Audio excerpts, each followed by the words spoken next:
अस्सलामुअलैकुम to all the student who is preparing for the junior science teacher. या ये video आप लोगों के लिए है। हमारी वीडियो नंबर 2 है जिसमें हम लोग है ना सेल डिवीजन को देखेंगे। लेकिन सेल डिवीजन पढ़ने से पहले आपको एक बहुत ज़रूरी टर्म क्रोमोसोम्स आना चाहिए।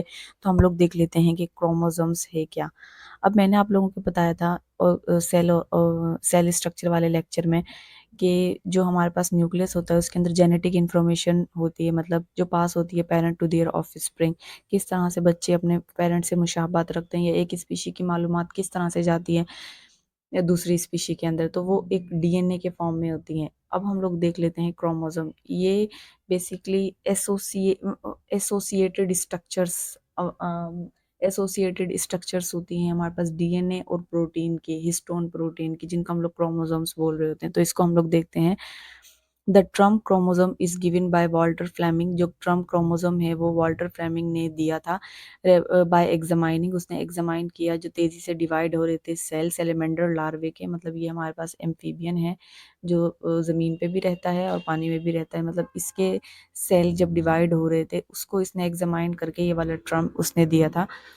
अब क्रोमोसोम का मतलब होता है कलर्ड बॉडी का, क्रोमोसोम कलर बॉडी, लेकिन एक्चुअल में जो क्रोमोसोम होता है वो कलरलेस बॉडी होती है। ये इसका जो नाम है बेसिकली वो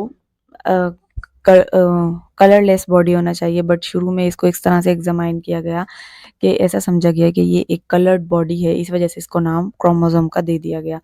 अब ये थ्रेड लाइक स्ट्रक्चर्स होती हैं जो अपेयर होती हैं at the time of cell division. ये थ्रेड लाइक कंडेंस स्ट्रक्चर होती हैं जो क्रोमोसोम्स होती हैं, और वो जब सेल डिवीजन कर रहा होता है, सेल डिवाइड हो रहा होता है, ये उस टाइम पे जाहिर होती हैं। Found in specific number chromosome, मतलब हर जो स्पीशी होती है उसके एक फिक्स नंबर ऑफ क्रोमोसोम्स होते हैं। अगर हम लोग ह्यूमन की एग्जांपल ले लें तो ह्यूमन के अंदर 46 नंबर ऑफ क्रोमोसोम होंगे।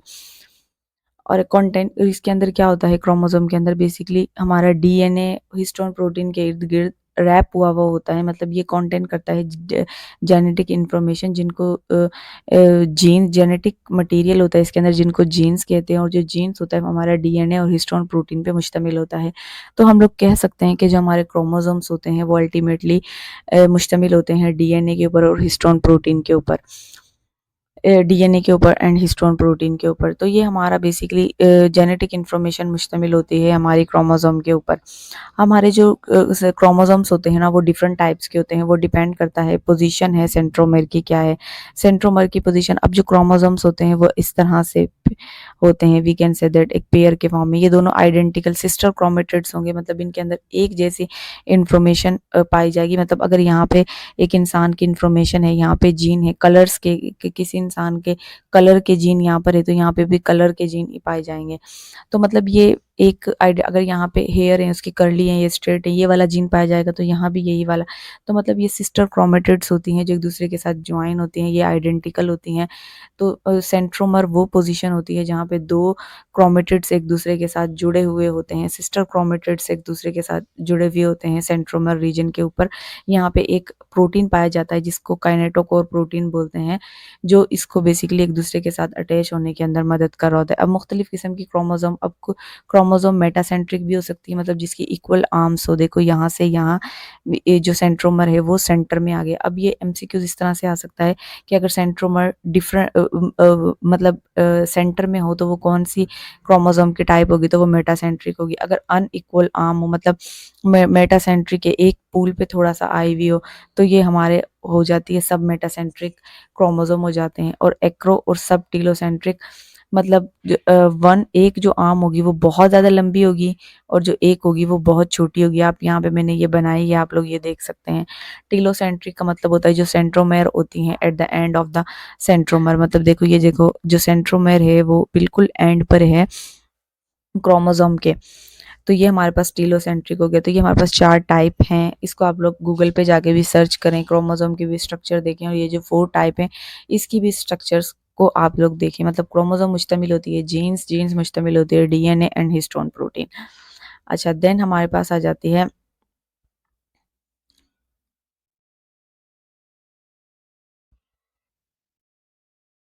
अब जो क्रोमोसोम्स होती हैं वो तो at the time of cell division हमें अब दिखाई देती हैं, लेकिन अदरवाइज वो क्रोमेटिन, मतलब क्रोमेटिन मटेरियल हम लोग उसको बोलेंगे, क्योंकि वो थोड़ी सी डीकंडेंस या ढीली ढीली स्ट्रक्चर्स होती हैं जो सिर्फ और सिर्फ कंडेंस होकर ड्यूरिंग द सेल डिवीजन दिखाई देती हैं, तो उसको हम लोग क्रोमोसोम, अदरवाइज इसको हम लोग क्रोमेटिन बेसिकली बोलते हैं। तो क्रोमोसोम होते हैं वो हमारे मुश्तमिल होती है क्रोमेटिन फाइबर पे, जो कि एक कॉम्प्लेक्स होता है जो डीएनए और प्रोटीन के ऊपर मुश्तमिल होता है। डी और फिर ये हमारा क्या बन जाता है, हमारा क्रोमोसोम। मतलब क्रोमोसोम क्रोमेटिन फाइबर पे मुश्तमिल होगा जो कि एक कॉम्प्लेक्स है, और क्रोमेटिन फाइबर के अंदर जीन और फिर डीएनए प्रोटीन होंगे। The fundamental unit of chromatin is a nucleosome. मतलब क्रोमेटिन जो हमारे होते हैं, हमारे सेल में जो पाए जाते हैं, उनका उनका जो फंडामेंटल यूनिट है वो न्यूक्लियोसोम है। न्यूक्लियोसोम मुश्तमिल होता है जो डीएनए रैप्स होता है अराउंड हिस्टोन प्रोटीन, तो उसको हम लोग न्यूक्लियोसोम बोल रहे होते हैं। और जो न्यूक्लियोसोम होता है वो फंडामेंटल यूनिट होता है क्रोमेटिन का। अब सेल साइकिल किसको बोलते हैं? एक सेल की जो पूरी लाइफ होती है, पूरी लाइफ जहाँ पे उसकी इब्तदा होना शुरू होती है, और उसकी हम लोग बोलते हैं ड्यूरिंग सेल साइकिल, उसको हम लोग सेल साइकिल बोल रहे होते हैं। सेल साइकिल के दौरान जो क्रोमेटिन मटेरियल होता है वो रेप्लिकेट करता है, डिवाइड भी होता है, और वो पास होता है अपने ऑफस्प्रिंग तक। सेल साइकिल हम लोग इसको बोलते हैं। अच्छा, जो हर क्रोमोसोम होता है वो मुश्तमिल होता है, मैंने आपको बताया, दो सिस्टर क्रोमेटिड्स में, मतलब एक में एक जैसी इन्फॉर्मेशन होगी। अब अगर वालिद का रंग तो मतलब सांवला है, काला है, और मदर का रंग गोरा है, तो फिर वो दोनों जो होगी वो उन दोनों पे ही वो जीन होंगे, वो सिस्टर क्रोमेटिड्स पे ही मौजूद होंगे। उसके बाद जो भी डोमिनेंट होगा जीन, वो उस बच्चे का कलर हो जाएगा। तो हर जो क्रोमोसोम होता है वो मुश्तमिल होता है दो सिस्टर क्रोमेटिड्स पे। ये आइडेंटिकल कॉपीज होती है डीएनए की। सेंट्रोमेर वो रीजन होता है जहाँ पे क्रोमेटिड्स होती हैं वो ज्वाइन होती हैं। अब जो हर स्पीशी की एक स्पेशल नंबर ऑफ क्रोमोसोम है। अब ह्यूमन है, उनके नंबर ऑफ क्रोमोसोम्स 56 हैं, जिसमें 22 पेयर्स होते हैं वो ऑटोसोम्स होते हैं, मतलब सोमेटिक सेल जिनसे हमारे बन रहे होते हैं वो। और जो वन पेयर होता है वो सेक्स क्रोमोसोम होता है, मतलब जिसमें एक्स एक्स जो कि फीमेल में आया आता है, और एक्स वाई होता है वो मेल में बेसिकली पाया जाता है। ये हमारे क्रोमोसोम हो गए। अब हम लोग थोड़ा सा सेल साइकिल को देख लेते हैं। अब सेल साइकिल हम लोग बोलते हैं जो अब सेल की जो ग्रोथ होती है, प्रिपरेशन होती है, और फिर मतलब for the division, cell division, और फिर जो उसकी डिवीजन होती है, तो उसको हम लोग उसकी पूरी इंटायर लाइफ साइकिल होती है जो सेल की, उसको हम लोग सेल साइकिल बोल रहे होते हैं। जो सेल साइकिल होती है वो कंप्लीट लाइफ प्रोसेस होता है सेल का, from one division to the next. अब इसमें क्या शामिल होता है? इसमें इंटरफेस शामिल होता है। ये नन डिवीजन फेज होता है, मतलब G1 phase of extensive metabolism. इसमें बहुत सारी मेटाबॉलिक एक्टिविटी होती हैं, डीएनए के सब यूनिट्स बनते हैं और एंजाइम्स बन रहे होते हैं, ताकि फिर वो बेसिकली एस फेज में जाए। अच्छा, G1 फेज के बाद ना थोड़ा सा इसी टाइम पे ना G0 फेज भी आता है। मतलब वो मेटाबॉलिक एक्टिविटी कर रहा होता है, लेकिन कुछ वक्त के लिए जो वो चीज़ें हैं वो रुक जाती हैं। मतलब डिवीजन आगे वाला process, replication of DNA synthesis वाला प्रोसेस नहीं होता, तो उसको हम लोग G0 फेज बोलते हैं। अब जो G2 फेज है, फिर बेसिकली G0 जब फिर वो से कभी कभी ये वाला पीरियड बहुत ज़्यादा लंबा भी हो जाता है, कभी कभी ये आगे एस फेज में ये जाता भी नहीं है, ऐसा भी होता है। तो इंटरफेज नॉन डिवाइडिंग फेज होता है, जिसमें G1 मतलब इसमें मेटाबॉलिक एक्टिविटी हो रही होती है, डीएनए के सब यूनिट्स बन रहे होते हैं। देन अगर वो G0 फेज में जाता है, और G0 फेज के बाद अगर आगे बेसिकली डिवीजन होनी होती है, तो फिर वो एस फेज में जाता है। यहाँ पे रेप्लिकेशन ऑफ डीएनए होती है, मतलब डीएनए की सिंथेसिस होती है। G2 में क्या होता है? सेल्स का साइज ग्रो होता है। रेप्लिकेशन ऑफ डीएनए, मतलब जो हमारा डीएनए 46 नंबर ऑफ क्रोमोसोम्स का होता है वो डबल हो जाता है, वो डबल हो जाता है, डीएनए की रेप्लिकेशन हो जाती है, ताकि आगे जाके सेल डिवाइड करें। अब 46 मतलब 46 के दो पेयर्स आ जाते हैं इसमें। तो जब सेल डिवाइड होगा तो 46 के डबल होंगे, दो होंगे, तो एक 46 एक सेल में चला जाएगा, और एक 40, मतलब डीएनए का मटेरियल डबल हो जाता है, इसमें डीएनए की सिंथेसिस होती है। G2 फेज में सेल साइज में ग्रो करता है, ऑर्गेनली उसकी रेप्लिकेट कर रही होती है, मुख्तलिफ किस्म के एंजाइम बनते हैं। फिर वो आता है डिवाइडिंग फेज में, जिसको हम लोग एम फेज कह रहे होते हैं। अब डिवाइडिंग फेज दो होते हैं, माइटोसिस, मियोसिस। इन दोनों में कैरियोकाइनेसिस होती है। कैरियो मीन आप लोगों को पता है न्यूक्लियस होता है, काइनेसिस मीन डिवाइडेड या टूटना, एंड देन साइटोकाइनेसिस होता है। साइटोकाइनेसिस, साइटो मीन सेल और काइनेसिस मीन टूटना। तो ये दोनों प्रोसेसेस हो रहे होते हैं मियोसिस में, माइटोसिस में और मियोसिस में। अब हम लोग देख लेते हैं सेल डिवीजन पे आ जाते हैं। ये एक बेसिक टर्मिनोलॉजी थी जो आपको सेल डिवीजन से पहले पता होनी चाहिए कि सेल साइकिल, लोग सेल डिवीजन को सेल साइकिल के अंदर मिक्स कर देते हैं। तो सेल साइकिल का मतलब होता है जो इंटायर प्रोसेस होता है लाइफ का। अगर एमसीक्यूज आए कि इंटायर प्रोसेस ऑफ लाइफ या complete process of cell cell तो उसको हम लोग सेल साइकिल बोलेंगे। Interphase is a non dividing phase. Mainly आपको ये एमसीक्यूज बहुत और अगर डिवाइडिंग फेज की बात करें तो उसको हम लोग एम फेज बोलते हैं। अब इसमें माइटोसिस और मियोसिस दो चीजें आ जाती हैं। देन हम लोग आते हैं सेल डिवीजन के ऊपर। अब जो सेल डिवीजन, सेल ना डिवीजन का मतलब होता है तकसीम होना, इसका वर्ड ही जाहिर कर रहा है। ये एक प्रोसेस होता है जिसमें पेरेंट सेल होता है वो डिवाइडेड हो जाता है न्यू डॉटर सेल के अंदर, न्यू डॉटर सेल के अंदर डिवाइड हो जाता है। ये असेंशियल होता है। अब हम लोग it is essential for growth, repair and reproduction and genetic continuity and variation. Cell division में एक प्रोसेस होता है। सेल डिवीजन में दो चीजें, एक माइटोसिस के जरिए सेल डिवीजन होती है, एक मियोसिस के जरिए सेल डिवीजन हो रही होती है। और ये सेल डिवीजन हेल्पफुल होती है कि अगर कोई चोट लग गई है तो उसको रिपेयर होना है, या जो ग्रोथ हो रही होती है बॉडी की वो होनी है, या रिप्रोडक्शन होनी होती है, जेनेटिक कंटे मतलब जेनेटिक जो इन्फॉर्मेशन पास हो रही है पेरेंट टू देयर ऑफस्प्रिंग तो उसको बरकरार रखना है। जेनेटिक कंटिन्यूटी के लिए हमारी सेल डिवीजन जरूरी है। वेरिएशन मतलब मुख्तलिफ किस्म की जो वेरिएशंस आती हैं, मतलब जो इवोल्यूशन के थ्रू वेरिएशंस आई हैं तो ये सेल डिवीजन के जरिए ही पॉसिबल हुई है। अगर हम लोग अब देखें टाइप्स ऑफ सेल डिवीजन, हमारे पास दो टाइप्स हैं सेल डिवीजन की। एक है हमारे पास माइटोसिस और मियोसिस। ये दोनों बहुत ज़्यादा ज़रूरी हैं और इनमें से ही आपके एमसीक्यूज मेनली आएंगे। तो इसमें एमसीक्यूज आ जा सकता है सेल प्रोड्यूस इनटू टू, मतलब एक से दो सेल बनते हैं, ये एक सेल से दो सेल। और मियोसिस में क्या होता है कि एक चार सेल बनते हैं, एक सेल से चार। अच्छा, ये डायरेक्ट चार नहीं बनते, आपने ये वाली पिक्चर नीचे वाली देखनी है। एक से दो बनते हैं, फिर दो दोबारा डिवाइड होते हैं, फिर दो से दोबारा दो बनते हैं। तो ये एक दो तीन चार, चार सेल हमारे पास बन गए। इसमें जो माइटोसिस होगा वो जो सेल बनेंगे वो आइडेंटिकल होंगे अपने पेरेंट सेल से, मतलब उसके अंदर जो नंबर ऑफ क्रोमोसोम्स होंगे वो डबल होंगे, 2n होंगे, 23 पेयर्स होंगे, वो सेम टू सेम अपने आइडेंटिकल बनेगा अपने पेरेंट सेल से। ये हमारे जो बॉडी के सेल होते हैं, सोमेटिक सेल्स होते हैं, जो हमारी बॉडी बना रहे होते हैं, ये माइटोसिस उनमें होती है। अगर कोई चोट लग जाती है तो वापस उसकी जो सेल्स की ग्रोथ होती है वो माइटोसिस के जरिए होती है। या मतलब कोई जख्म भरता है, वाउंड हमारा रिपेयर होता है, या बॉडी की जो ग्रोथ हो रही होती है तो मतलब ये ग्रोथ एंड रिपेयर में काम आती है। इसमें कोई भी क्रॉसिंग ओवर वाला फिनोमिना नहीं होता जिसको हम लोग आगे देखेंगे। अगर हम लोग मियोसिस की बात करें तो इसमें जो एक सेल होता है वो डिवाइड हो जाता है चार नए सेल के अंदर। ये सेक्सुअल रिप्रोडक्शन के लिए ज़रूरी होती है और ये असेक्सुअल रिप्रोडक्शन के लिए बेसिकली माइटोसिस ज़रूरी होती है। मेनली जो हमारी सेक्सुअल रिप्रोडक्शन हो रही होती है वो माइटोसिस के ज़रिए ही हो रही होती है कि जो दूसरा सेल बनता है वो बिल्कुल आइडेंटिकल होता है अपने पेरेंट सेल का। अगर हम लोग मियोसिस की बात करें तो इसमें ये सेक्सुअल रिप्रोडक्शन के लिए ज़रूरी होता है। सेल्स होते हैं वो आइडेंटिकल नहीं बनते क्योंकि उनके अंदर नंबर ऑफ क्रोमोसोम्स होते हैं वो हाफ होते हैं, आधे नंबर ऑफ क्रोमोसोम्स होते हैं, क्योंकि आधे पेरेंट, दोनों पेरेंट से आते हैं, आधे फादर से आते हैं, आधे मदर से आते हैं। तो इसमें जो नंबर ऑफ क्रोमोसोम्स हो गए, अब आधे पेरेंट से आए, आधे आधे मदर से आए, आधे फादर, तो इसने जेनेटिक वेरिएशन भी क्रिएट कर दी। क्रॉसिंग ओवर का फिनोमिना इसमें प्रेजेंट होता है जिसको हम लोग देखेंगे। जेनेटिक वेरिएशन होगी क्योंकि आधे मदर से आए, आधे फादर से आए, मदर का खानदान दूसरा, फादर का खानदान, तो मुख्तलिफ किस्म के फीचर्स बच्चों के अंदर आए। मतलब अकॉर्डिंग टू कलर अगर आए तो सबसे पहले हम लोग देख लेते हैं माइटोसिस, जिसमें एक सेल में कन्वर्ट हो जाता है और इसके अंदर डबल नंबर ऑफ क्रोमोसोम्स होते हैं, ये सोमेटिक के अंदर होता है। अब इसके दो बेसिकली फेज आते हैं, एक कैरियोकाइनेसिस आता है, एक साइटोकाइनेसिस आता है। Karyokinesis, Cairo mean nucleus, kinesis इसमें डिवीजन ऑफ न्यूक्लियस होती है। साइटोकाइनेसिस में होता है वो डिवीजन होती है साइटोप्लाज्म की। अब हमारे माइटोसिस के अंदर क्या होता है कि जब पेरेंट सेल डिवाइड हो जाए दो डॉटर सेल के अंदर तो इसको हम लोग क्या बोलेंगे, तो ये हमारा माइटोसिस होता है। ये पेरेंट सेल डिवाइड हो रहे हैं दो आइडेंटिकल सेल्स के अंदर तो इसको हम लोग माइटोसिस बोलते हैं।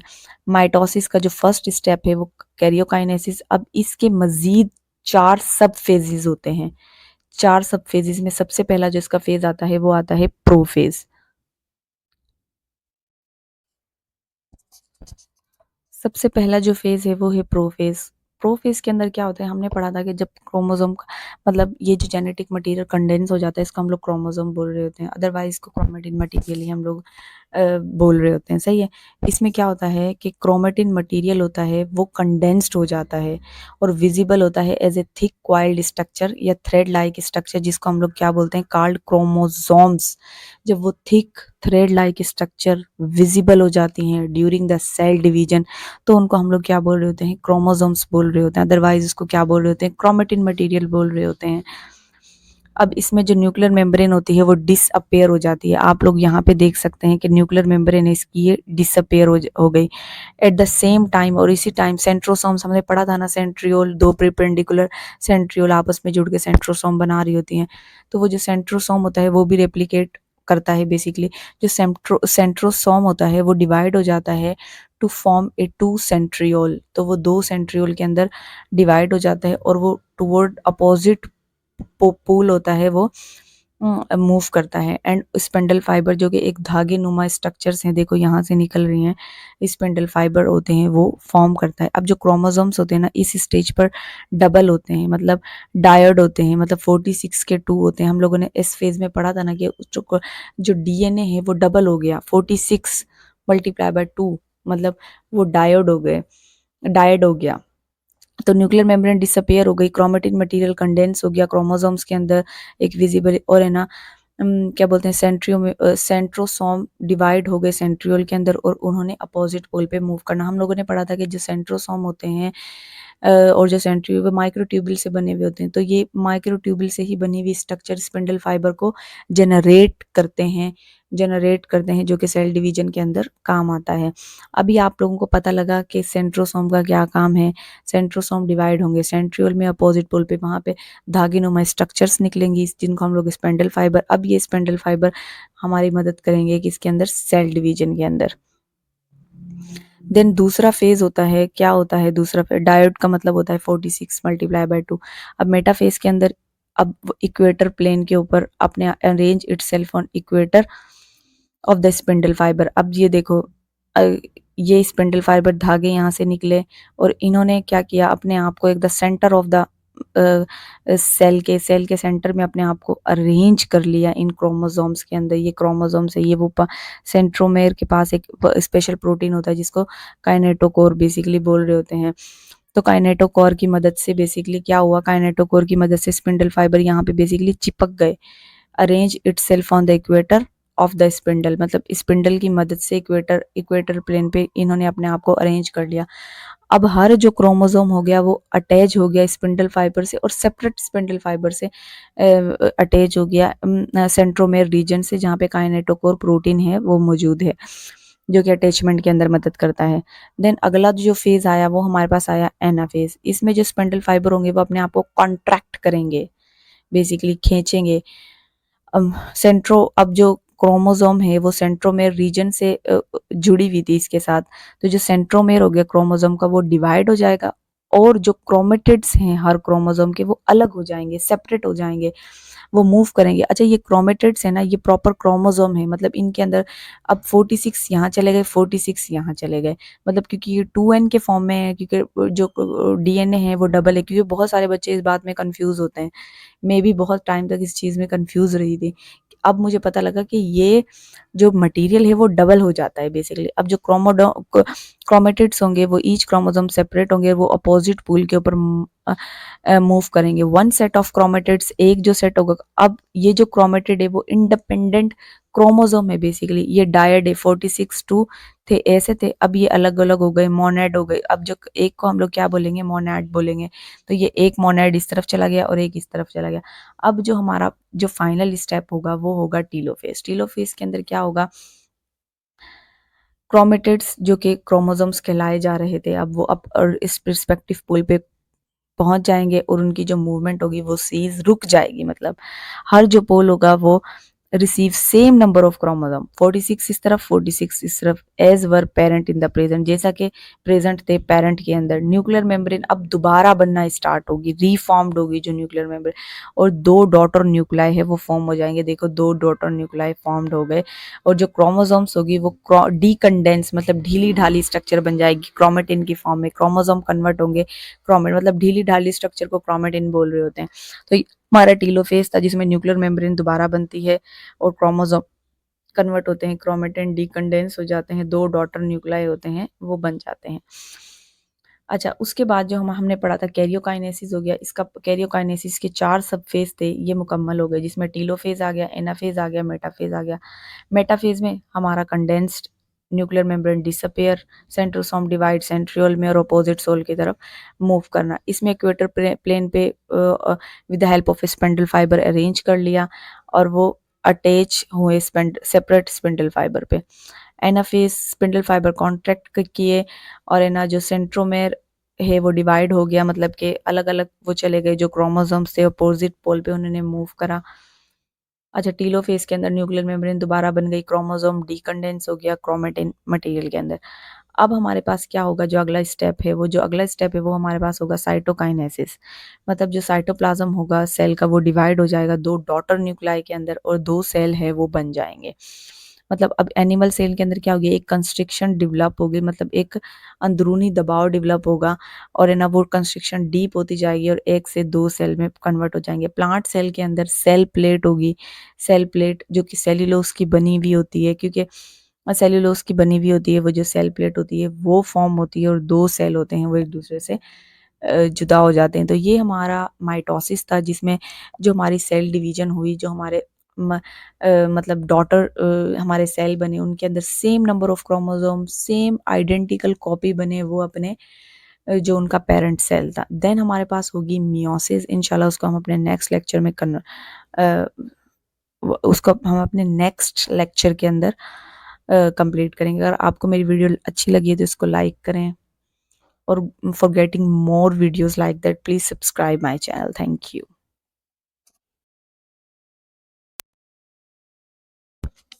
ये हमारा 9th क्लास का चैप्टर है, basically chapter number 5 cell cycle. आप यहाँ पे भी देख सकते हैं G1 phase growth preparation for DNA synthesis. S phase के अंदर डीएनए रेप्लिकेट हो रहा है। G2 में प्रिपरेशन हो रही है माइटोसिस के लिए, ग्रोथ वगैरह हो रही है, ऑर्गेनेली वगैरह वो करें। एम फेज के अंदर ये हमारा ये आ गया डिवाइडिंग फेज, और कभी कभी ये G0 फेज भी आ जाता है, जिसमें जो सेल होता है वो डिवीजन के लिए आगे नहीं बढ़ पाता। और ये सारे इंपॉर्टेंट पॉइंट्स है मैंने आप लोगों को पढ़ा दिए हैं इस लेक्चर के अंदर। क्रोमोसोम्स वाल्टर फ्लेमिंग ने दिया, rapidly dividing cell of salamander larva, इसने ही observe chromosomes colour is much darker than the rest of the organelle. तो आप लोग यहाँ से इसको पढ़ लीजिएगा, और यहाँ से भी मैंने आप लोगों को चीज़ें इंपॉर्टेंट पॉइंट करवा दिए हैं। और इसके अलावा ये मेटासेंट्रिक सब मेटा क्रोमोसोम के स्ट्रक्चर्स को देख लीजिएगा, और इसके ये जो आर्म्स वगैरह है इनको देख लीजिएगा। ये मैंने आपको बता दिया कि आप यहाँ से भी इसको कवर कर सकते हैं। और फिर इसी तरह फॉर्मेशन क्रोमोसोम किस तरह से बने, ये इसमें से भी जो भी हमारे इंपॉर्टेंट पॉइंट है मैंने आप लोगों को करवा दिए। During cell cycle, chromatin material replicate, divide and pass successfully to their daughter cell for survival of their progeny। ये वाला पॉइंट भी मैंने आप लोगों को करवा दिया।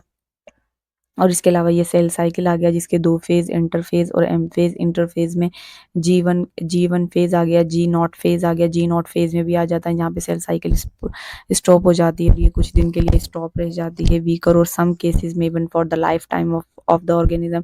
ये वाले एस फेज में डीएनए साइंथेसिस, यहाँ पे ऑर्गेनेली का रिप्लिकेट हुआ और एंजाइम बने। इसी तरह से माइटोसिस, अब ये माइटोसिस का यहाँ से आप लोग अगर ये पढ़ लेंगे तो मतलब अगर थोड़े बहुत आपके कोई कंफ्यूजन कोई पॉइंट रह भी गया तो आप उसको यहाँ से बेसिकली कवर अप कर सकते हैं। मतलब मैंने आपको इंपॉर्टेंट पॉइंट्स लिखवा दिए, फिर भी आपको फर्दर मजीद कोई बात समझ में ना आए तो मैंने आपको ये डायरेक्शन दे दिया है कि आप अगर यहाँ से आपने इसको पढ़ लिया, आपका कोई एमसीक्यूज मिस नहीं हो सकता, नो एमसीक्यूज विल मिस।